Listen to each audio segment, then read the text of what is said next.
Hi, I'm Shannon Titshaw, and I'm a reading specialist at Bridgeport Elementary School in Jackson County.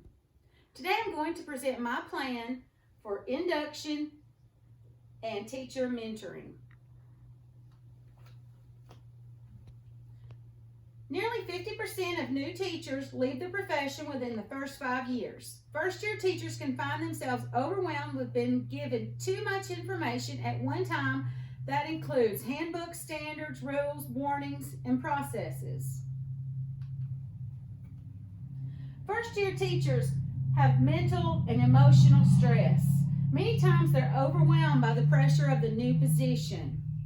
My group devised a process that includes a series of orientation sessions and weekly meetings with mentors. This is to help alleviate the stress on first-year teachers and provide support. Ethics. New teachers need to be aware of teacher professional conduct, unlawful acts, and the boundaries of teacher-student relationships. Because teachers serve as role models to students, ethics training is provided yearly. New teachers must take this very seriously and be careful to keep boundaries with students, be trustworthy, and maintain professional conduct at all times. Another part of the Alabama Code of Ethics that new teachers must be aware of pertains to alcohol, drug, and tobacco use on school grounds. How to account for public funds and property. Any deliberate act which requires or pressures students to purchase equipment, supplies, or services from a teacher is an act of unprofessional conduct. And lastly, but very important, is that new teachers must keep student data confidential. Pre-employment session. This would take place sometime in the spring before the first day of school.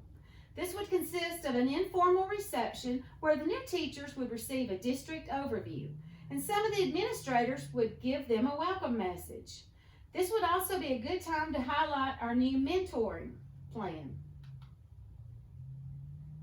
At this session, it would be a good time to familiarize the new teachers with all the schools in Jackson County School District. They include 8 elementary schools, 2 middle schools, 6 high schools, and 1 technology school. Our pre-orientation session would be scheduled in early August. This would include 6 breakout sessions. New teachers would be given assistance on where to go and how to sign up for the PD credit. Breakout session 1 would cover special education procedures. In this session, the new teachers will become familiar with these procedures. There are a lot of special education acronyms that the teachers will hear a lot in the first year, and they need to know what they mean. And they also need to know how the students are referred to special education and when. Breakout session 2 is about English language learners. Jackson County Schools currently only have a small population of English language learners. But if the teachers ever have 1 or more ELL students, she has to follow the WIDA standards. The new teacher needs to know the ELL contact at their school. If there's not one, then the district ELL coordinator can help. They will need to understand how to teach an ELL student because it is not the same as teaching a regular education student due to the language barrier. Career technical education.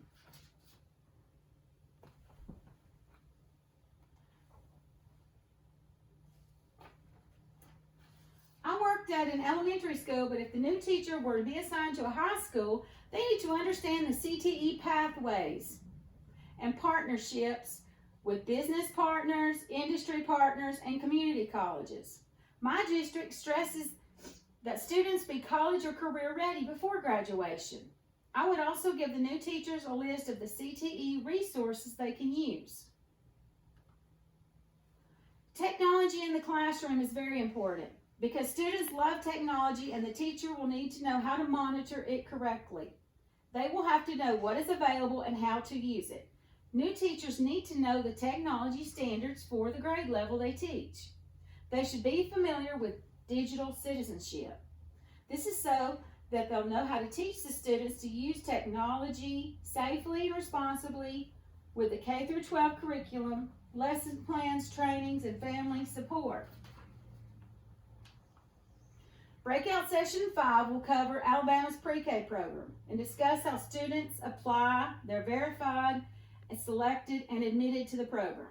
Jackson County is very lucky to have 10 schools with a pre-K program.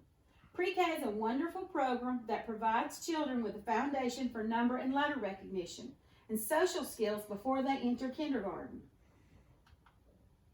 The Alabama Reading Initiative is important in our adolescent literacy programs.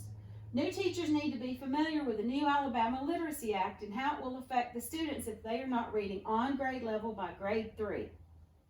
Also, how important literacy is, and for each teacher to know their ELA standards for the grade level they teach. These standards can be incorporated into their math and science curriculum.